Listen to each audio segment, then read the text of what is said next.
Assalamualaikum Ustadz, Bismillah. Saya mau Waalaikumsalam menanya, warahmatullahi wabarakatuh.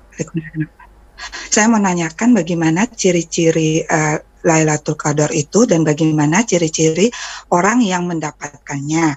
Kemudian apabila seseorang merasakan dia sudah mendapatkannya, apakah bisa dapat diceritakan kepada orang lain?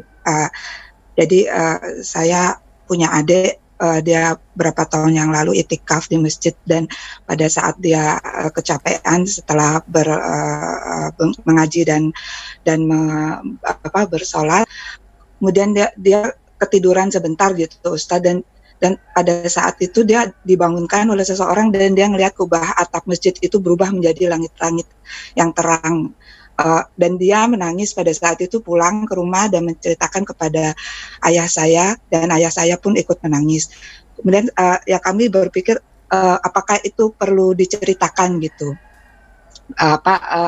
Apabila seseorang merasakan dia mendapatkan Lailatul Qadar itu dan dia merasa shock pada saat melihat kubah masjid itu berubah menjadi langit yang cerah dan bintang-bintang yang bercahaya.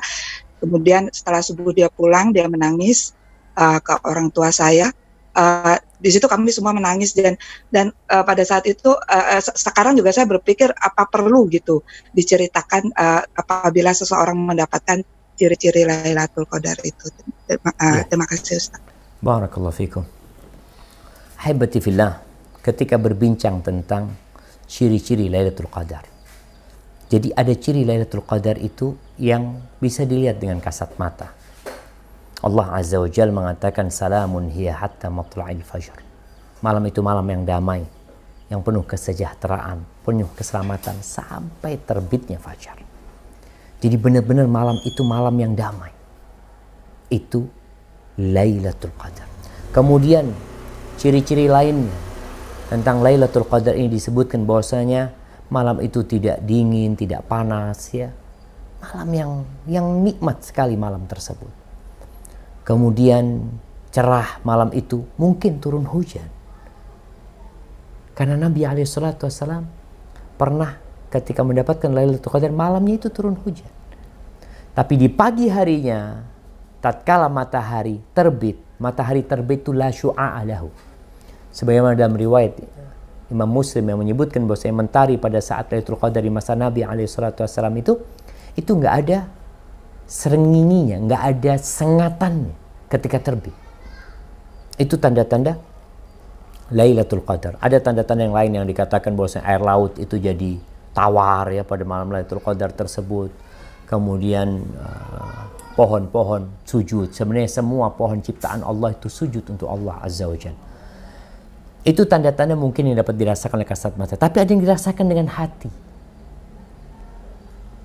Yang dirasakan dengan hatimu. Engkau merasakannya. Mungkin orang lain tidak merasakannya. Ada orang yang bangun ketika malam itu. Dia pada malam itu sedang begadang. Mungkin dia sedang jualan. Mungkin dia sedang nyetir mobilnya. Mungkin dia sedang nonton televisi. Sama, di malam yang sama dia. Artinya malam Lailatul Qadar ini ada di 10 hari ini. Dan di malam itu manusia, aktivitas mereka berbeda-beda. Apakah semua mendapatkannya? Tidak. Maka di sini, kadang-kala engkau merasakannya dengan hatimu. Tatkala orang sibuk dengan main, engkau sedang berzikir ya, engkau merasakan ketenangan malam itu. Semoga engkau mendapatkan Lailatul Qadar. Apa perlu diceritakan? Tergantung untuk apa engkau menceritakannya. Kalau para sahabat Nabi yang menceritakan bahwasanya malam itu kejadiannya seperti ini adalah untuk ilmu. Tapi engkau, kenapa engkau ceritakan? Kalau engkau ingin menanyakan, silahkan. Bertanya tentang apakah seperti ini, apakah seperti itu. Tapi jelasnya Aisyah radhiyallahu ta'ala anha tidak menceritakan dia dapat Lailatul Qadar, tapi dia bertanya, apa yang aku lakukan ketika dapat Lailatul Qadar? Ketika dapat malam itu malam Lailatul Qadar. Maka lebih baik yang seperti ini termasuk amal soleh yang tidak perlu engkau ceritakan. Kecuali memang engkau merasa kebingungan ada sesuatu. Kenapa?